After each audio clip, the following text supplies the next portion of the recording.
Bonjour, c'est Aliénor Ozimaroc. Ravie de vous retrouver pour le chapitre 3 des Anges d'acier, Retour mouvementé. Félicien a des choses à vous raconter aujourd'hui. Saint-Ange se retourne et voit les lumières des chasseurs ennemis. Prends le manche, je file aux mitraillettes. Reçu. Je me tourne vers les passagers. Accrochez-vous, ça va secouer. Je prends les commandes et nous envoie vers le haut en priant pour échapper aux balles. Je m'envole un peu fort. Cet appareil est plus sensible que le mien. Médose, bordel! Saint-Ange m'engueule. Et il n'a pas tort. Il vient de se rattraper à la mitrailleuse arrière. Je ne réplique pas et me concentre sur ma trajectoire.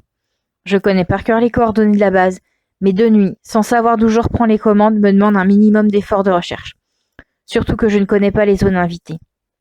Saint-Ange! Quel cap? Quelle trajectoire? Des zones à éviter? Ah, les bleus! Putain, demain t'es d'exercice de tir.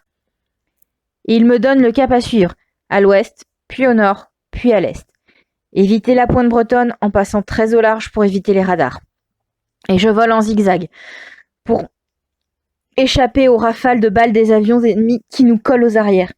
Pour mes passagers, c'est inconfortable, mais au moins l'appareil reste intact. Je les préviens rapidement avant de descendre en piqué vers l'océan et de remonter en virant sur la droite. En voulant me poursuivre, 2 avions se sont touchés au niveau des ailes et ballottent dans le vent.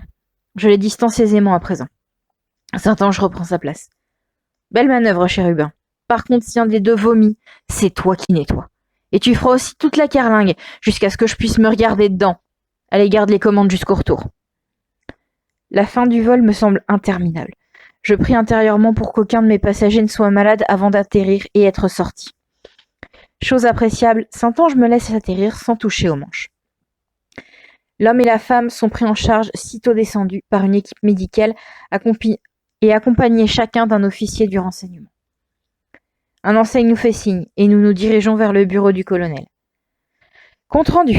Je rêve de mon lit. Je suis debout depuis plus de 18 heures. J'ai fait un vol chargé en émotions et mon ventre se déchire de l'intérieur. Je masse discrètement l'intérieur du poignet en espérant faire diminuer la douleur. Au garde à vous, côte à côte dans le bureau du colonel, Saint-Ange et moi patientons. Je lui jette un œil de côté. Lui aussi est fatigué, visiblement. Des cernes noircissent ses yeux et lui donnent un air dangereux. Ce qu'il peut être quand on est contre lui. Le colonel entre, s'assoit et nous fait signe d'en faire autant.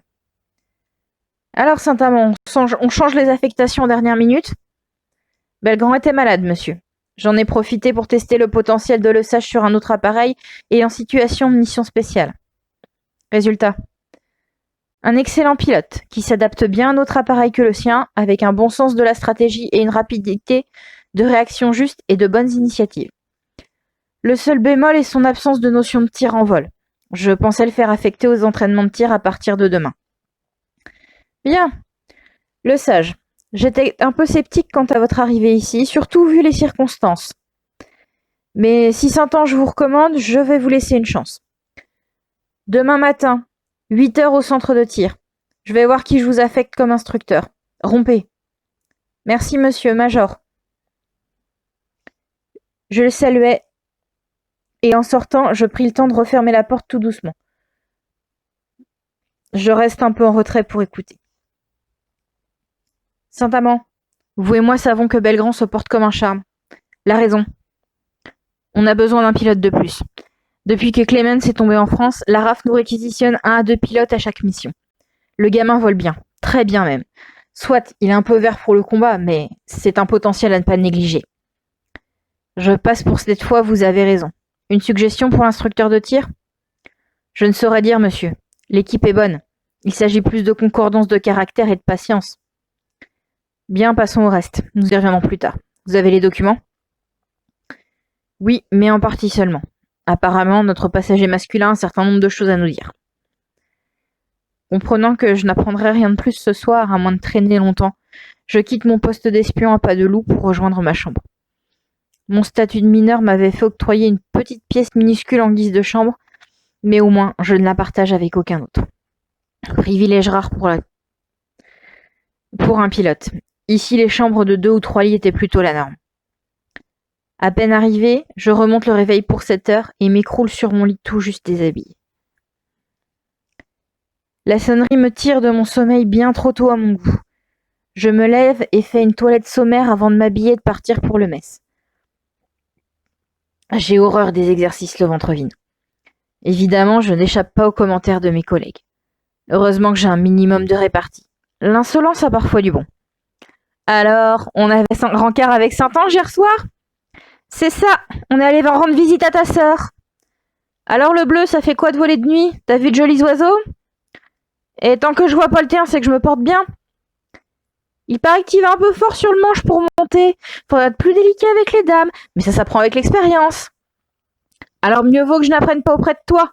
Vu la litanie de jurons que m'amende ton mécano quand il répare ton zinc, je pense que je dois plaindre ta femme. Et je parviens quand même à avaler quelques bouchées entre les envois de mots doux. J'essaie de garder un ton léger, même si mon ventre me torture et que la migraine se pointe. Au moins, la migraine, je pourrais la faire passer sur le compte d'un manque de sommeil. Steelbird arrive à notre table, sans plateau. Je regarde machinalement ma montre, 7h45.